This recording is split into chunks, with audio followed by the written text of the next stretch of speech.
ఆయన పేరు అనుముల రేవంత్ రెడ్డి కాదు, యాగుల తొండల రెడ్డి. రంజిత్ రెడ్డి గారిని ప్రత్యేకమైన బాధ్యత ఇచ్చి మున్సిపల్ మంత్రిగా వారిని పెట్టి ఈ చేవెళ్ల పార్లమెంటు నియోజకవర్గంలో ఉన్న ప్రతి మున్సిపాలిటీకి ప్రత్యేకమైన నిధులు ఇస్తా. దౌర్జన్యంగా వచ్చి ఒక ఎస్సీ ఢిల్లీ రమేష్ అంటారు, ఆయన దళితుణ్ణి పట్టుకొని కొడుతూనే ఉన్నాడు. ధనాధన కొడితే ఆయన బండకేసి పడ్డాడు. ఆయన అన్ని వీడియోలు కూడా వచ్చినాయి బయటికి. దాని తర్వాత ఎవ్వరు టీఆర్ఎస్ కాండో ఉంటే వాళ్ళని కొట్టుకుంటూ వస్తారని కొట్టుర్రా సంపూర్రా అని మల్లారెడ్డి ఆడుండని చెప్పి నేను మా అల్లుడు రాజశేఖర రెడ్డి ఎమ్మెల్యే మల్కాజ్గిరి మేము ఇంట్లో లోపల కూర్చొని పని చేసుకుంటూ కూర్చుంటే అక్కడ టీవీ5 సత్యనారాయణ ఉన్నాడు, ఆంధ్రజ్యోతి, ఆంధ్రప్రభ ఇద్దరు మన విలేకరులు ఉన్నారు, ముగ్గురు కూర్చొని మాట్లాడుతున్నాం.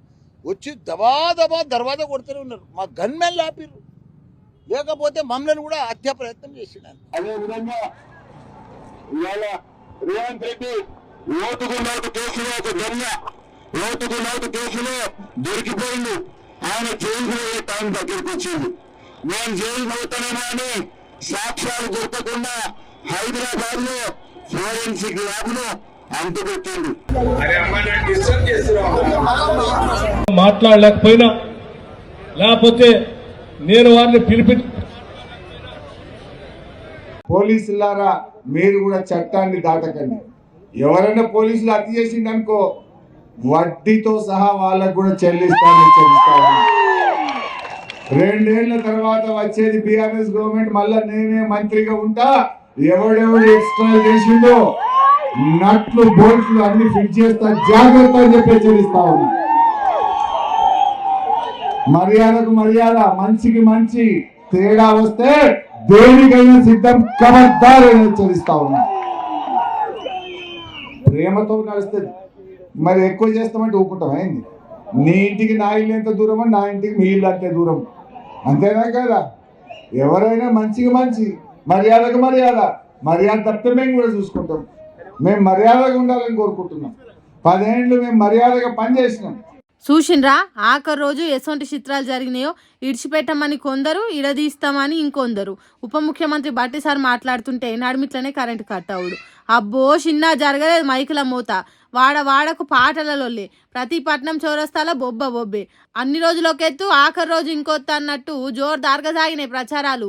పెద్ద పెద్ద లీడర్లు రాష్ట్ర రాజకీయాలను కూడా ముందటేసుకొని మాట్లాడిండ్రు. ఇక తర్వాత మాపటీల వరకు మైకులన్నీ బంద్ అయినాయి. ఈ ఆఖరి ఘట్టాలు ఏ తిరుగుంటాయో ఎరుకున్నదే కదా. నేతలు వచ్చి చేయాల్సిన ప్రచారాలు వాళ్ళు చేసిండ్రు, కానీ ఇప్పుడు లోకల్ లీడర్లు చేయాల్సిన పనులు ఘట్టాలు గట్టిగా ఉన్నాయి. ఈ కాన్ నుంచి ఎవరు హుషారుంటే వాళ్ళ దిక్కు జనం చూస్తారు. మరి చూడాలి ఏ పార్టీ ఎక్కువ పూపుతుందో, ఏ పార్టీ సడ్డమాలి సత్కిల పడుతుందో రిజల్ట్ రోజు చూడాలి. ఈ సభలో ఎవరైనా రెడ్డోళ్ళు వెలుమోళ్ళు ఉంటే దయచేసి బయటికి వెళ్ళండి. ఇలా ఉండాల్సింది నా బీసీలు, నా ఎస్సీలు, నా ఎస్టీలు, నా మైనారిటీలు మాత్రమే ఉండాలి. నా సోదరులు మాత్రమే ఉండాలి. ఇది మా సభ. అరే గట్ల అంటే ఎట్లనే తీన్మార్మల్లన్న, సమాజం అంటే అందరు ఉంటారు కాదే, వాళ్ళు ఉండొద్దు వీళ్ళే ఉండాలని అంటే ఎట్లనే? ఎప్పటికీ కాషాయం తప్ప కడుమ మతం మాట ఎత్తని బీజేపీ పార్టీ అసొంటిదే ముస్లింలకు సీట్లు ఇచ్చి పోటీలో నిలిపింది. అసొంటిది వాళ్ళే ఉండాలి వీళ్ళే ఉండొద్దు అంటే ఎట్లనే? కొంతమందిని చేరదీసి ఇంకో కొంతమందిని దూరం కొడితే లీడర్ ఎట్లయితాడు? తెలంగాణ ఉద్యమం కానీ ఇంకే ఉద్యమం కానీ ఫలానా కులమోళ్ళే చేయాలంటే దేశానికి స్వాతంత్రం వచ్చేదా? తెలంగాణ రాష్ట్రం వచ్చేదా? ఈ పాయదారుల మాటలు సమాజాన్ని ఎడవాపినట్టు మాట్లాడితే ఎట్లనే? నువ్వు చెప్పిన రెడ్డి, రావు, వెల్మ కులాలలో కూడా బీసీలకు అన్యాయం జరిగింది. వాళ్ళు కూడా రాజ్యాధికారానికి రావాలని కోరుకునేటోళ్ళు ఉన్నారు. ఆ కులాలలో కూడా ప్రజల కోసం త్యాగాలు చేసిన వాళ్ళు ఉన్నారు. యావదాస్తిని గడ్డిపోస తీరుగా ఇసిరి పారేసిండ్రు. ఆ సొంటిది మంచోన్ని షెడ్డోన్ని మందలేసి కొట్టినట్టు చేస్తే ఎట్లనే? అయినా ఒక్కసారి రాజకీయాలలో అడుగు పెట్టినామంటే అన్ని వర్గాలను కలుపుకొని పోవాలి.